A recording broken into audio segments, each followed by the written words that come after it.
मित्रों, लोकसभा चुनाव की प्रक्रिया जो जो आगे बढ़ती जा रही है, त्यों-त्यों अपनी हार को निश्चय देखते हुए इंडी गठबंधन के नेताओं की निराशा, हताशा और कुंठा इस तथाकथित मोहब्बत की दुकान के अंदर से एक जहरीली जुबान के रूप में सामने आती जा रही है। पहले भी प्रधानमंत्री श्री नरेंद्र मोदी जी के प्रति एहसास कमतरी यानी इंफीरियरिटी कॉम्प्लेक्स, ईर्ष्या और ग्लानि के कारण अनेक प्रकार के आपत्तिजनक, अभद्र, निंदनीय बयान दिए गए। परंतु अब ऐसा प्रतीत होता है कि इस तथाकथित मोहब्बत की दुकान में सिर्फ जहरीले सामान ही नहीं है, ये किसी सियासी फरमान का हिस्सा है। मतलब there is a possibility of a political dictate which is being given from the top to carry on giving these type of dastardly statements not only against Prime Minister Shri Narendra Modi ji but going to the extent of creating a divisive mindset among the people of the country। यानी अब सिर्फ प्रधानमंत्री श्री नरेंद्र मोदी जी के प्रति अवमानना और इसके बयान से आगे बढ़कर भारत के अंदर विभेदकारी, विभाजनकारी और राष्ट्र के विरोध तक जाने वाले, राष्ट्र की एकता पर आघात करने वाले बयानों तक आ गए।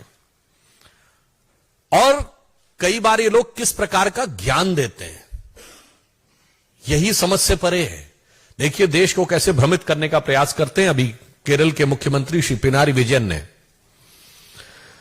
सीए के ऊपर बोलते बोलते एक बहुत विचित्र बयान दिया। यह बयान जितना विचित्र है उतना ही स्पष्ट इसकी मानसिकता है। उन्होंने कहा कि भारत माता की जय और जय हिंद के नारे पहले 2 मुसलमानों ने लगाए थे, इसलिए क्या इस नारे को त्याग देंगे? पहली विभाजनकारी मानसिकता यही है कि यह भारत माता की जय और जय हिंद के नारे एक भारतीय ने लगाए, यह नहीं दिखाई पड़ता है, उसमें हिंदू और मुसलमान दिखाई पड़ता है। दूसरी बात, उन्हें यह भी नहीं पता है कि जिसका उल्लेख वो कर रहे थे वो दीवान अजीमुल्ला खां, नाना साहब पेशवा बाजीराव द्वितीय के दीवान थे, उस पेशवाई साम्राज्य के जिसे भारत के इतिहास में हिंदू पद पातशाही कहा जाता है। तो देखिए आधा अधूरा ज्ञान, टकराव करने के लिए सब कुछ।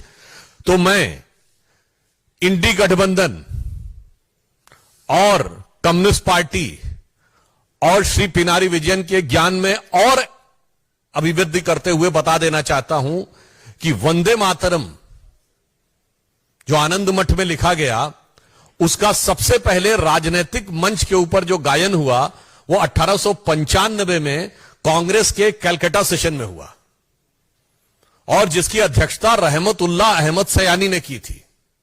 यही तो मैं कहना चाहता हूं, ये सब भारत की एकता के प्रतीक थे, मगर सियासत के मकड़ जाल में इन लोगों ने इन चीजों को इस रूप में प्रस्तुत कर दिया कि भारत की एकता के प्रतीक उद्घोषों को सांप्रदायिकता का प्रतीक बनाने का प्रयास किया। और जो चाल 100 साल पहले थी वो आज 100 साल बाद भी वही फितरत है। कृपया भारत की एकता और भारत के गौरव के उद्घोषों के ऊपर विभाजनकारी राजनीति से परहेज करना चाहिए। और पुनः मैं कह रहा हूं, इंडी गठबंधन इस बात का जवाब दे पूरी बात की ये आई कहां से। और मैं पुनः कहना चाहता हूं, उससे भी आगे बढ़कर जिस भारत माता की जय और वंदे मातरम की बात कहते हैं, पहले तो पता नहीं उनको, शायद वो लेफ्टिस्ट ही ज्ञान है।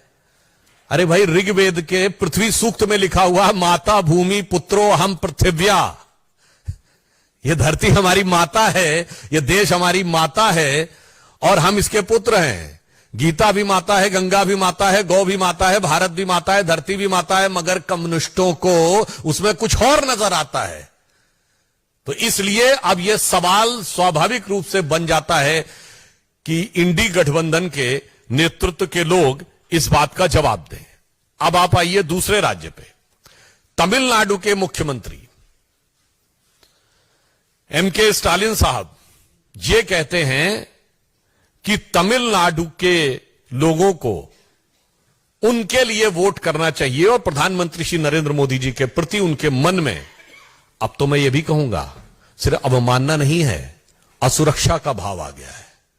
I want to make it very clear that now the statement of Sri M.K. Stalin, who is trying to portray that Sri Narendra Modi ji is not working to the interest of Tamil Nadu people, is derived not only from the motive of having disrespect towards Prime Minister, but rather than it signifies a sense of insecurity in him.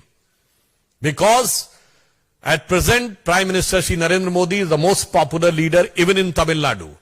और मैं fact के रूप में बता देना चाहता हूं, भारत के इतिहास में पहली बार ऐसा हुआ है। मैं पूछना चाहता हूं, प्रधानमंत्री जी ने अभी काशी में एक माह पूर्व तमिल में जो बोला था उसे एआई के जरिए सीधे तमिल में ट्रांसलेट किया गया।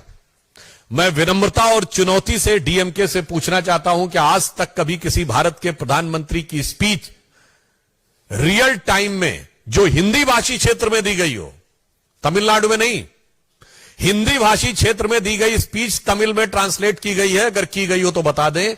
यह प्रधानमंत्री जी की राष्ट्रीय एकात्मता के प्रतिभाव का प्रतीक है। क्या काशी तमिल संगम और सौराष्ट्र तमिल संगम कभी हुआ?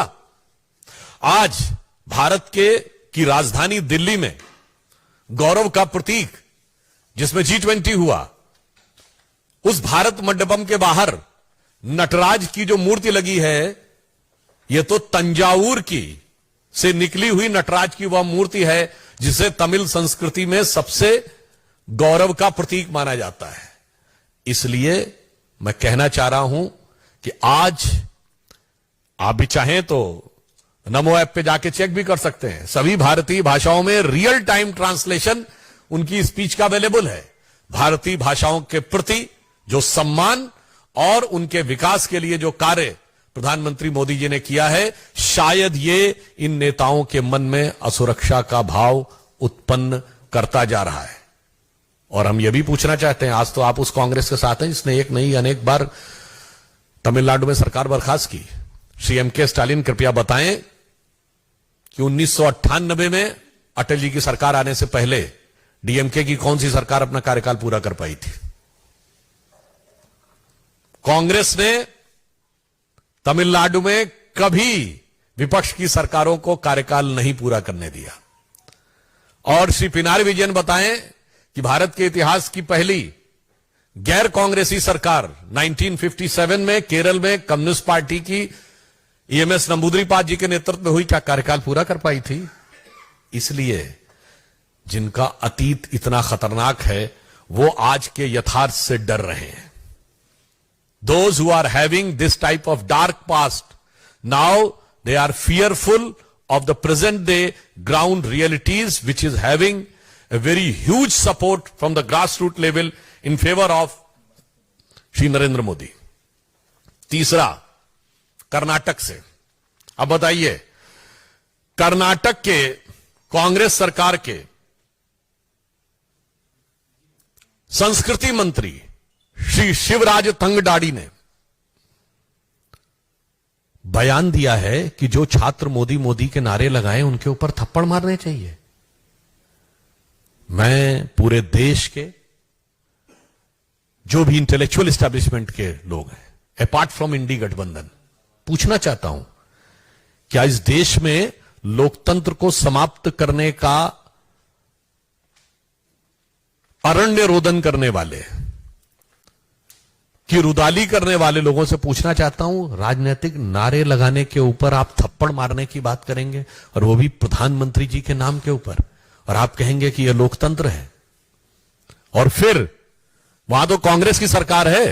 मैं पूछना चाहता हूं कांग्रेस पार्टी से, सोनिया जी से, राहुल जी से, और कांग्रेस के अध्यक्ष खड़गे जी जो वहीं से हैं, ये वही कांग्रेस पार्टी है जो गांधी जी के विचारों का अपने को प्रतीक बोलती थी, जो कहा जाता था एक थप्पड़ मारे दूसरा थप्पड़ आगे कर दो, गाल आगे कर दो, अगर एक गाल पे थप्पड़ पड़े तो दूसरा गाल आगे कर दो। इन विचारों वाले आज कहते हैं कि नारा लगे तो थप्पड़ मारना शुरू कर दो। ये अवश्यंभावी हार की हताशा में हिंसा तक उतर आने की एक खतरनाक प्रवृत्ति का प्रतीक है। यह कांग्रेस उन्हीं गांधी जी की प्रतीक है जिन्होंने तो नोआखली में जाके इसलिए अनशन किया था कि अगर हिंदू समाज के लोग मारे भी जा रहे हैं, हिंसा भी कर रहे हैं, हत्याएं भी हो रही हैं, तो भी प्रतिक्रिया मत करो, शांति से बैठे रहो। और आज कहते थप्पड़ मारना शुरू कर दो। इसलिए यह दर्शाता है कि ये राहुल गांधी की कांग्रेस का गांधी की कांग्रेस से कोई मतलब नहीं है। केरल का बयान इंडी गठबंधन के सीएम, तमिलनाडु का बयान इंडी गठबंधन के सीएम, और कर्नाटक जहां प्रत्यक्ष कांग्रेस की सरकार है, कम से कम कांग्रेस को आज स्पष्ट रूप से यह बताना चाहिए कि इस प्रकार के विभाजनकारी, इस प्रकार के विभेदकारी और इस प्रकार के हिंसात्मक, this type of divisive and violence provoking statements are having any relevance in the democracy और नॉट। और मैं इसलिए यह कहना चाहता हूं कि इस चुनाव में जहां एक तरफ भारतीय जनता पार्टी और एनडीए प्रधानमंत्री श्री नरेंद्र मोदी जी के जांचे परखे और खरे नेतृत्व में प्रखरता के साथ जन जन का समर्थन लेते हुए 400 पार के लक्ष्य की तरफ आगे बढ़ रहा है, वहीं अंतर विरोधों से, कुंठा और अवसाद से ग्रस्त होकर अनेक प्रकार के नकारात्मक बयानों को देते हुए यह तथाकथित इंडी गठबंधन सिर्फ पराजय नहीं, मैं कहूंगा आत्मघात की तरफ आगे बढ़ रहा है। इसलिए मैं अंत में सिर्फ यह कहना चाहता हूं कि हम एक भारत श्रेष्ठ भारत पर विश्वास करते हैं। सारा भारत आज एक नए स्वरूप में आगे बढ़ रहा है। आज से तो हिमाचल मोदी जी के नेतृत्व में भारत एक नई करवट लेता हुआ दिख रहा है और भारत की युवा पीढ़ी बहुत स्पष्ट रूप से देख रही है कि उसकी आकांक्षाएं इस नई राजनीति के साथ हैं।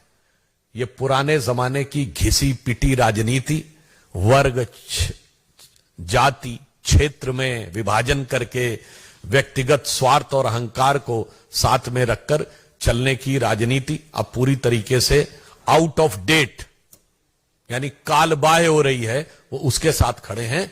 तो मैं देश की जनता से सिर्फ यह आह्वान करना चाहता हूं कि इन चुनावों में ऐसी प्रतिगामी शक्तियों, यानी ऐसी रिग्रेसिव फोर्सेस को बिफिटिंग रिप्लाई दें, समुचित प्रत्युत्तर दें और मोदी जी के पक्ष में इस रूप में खड़े हों कि अरुण गगन पर महाप्रगति का अब ये मंगल गान उठा, करवट बदला अंगड़ाई ली सोया हिंदुस्तान उठा। धन्यवाद।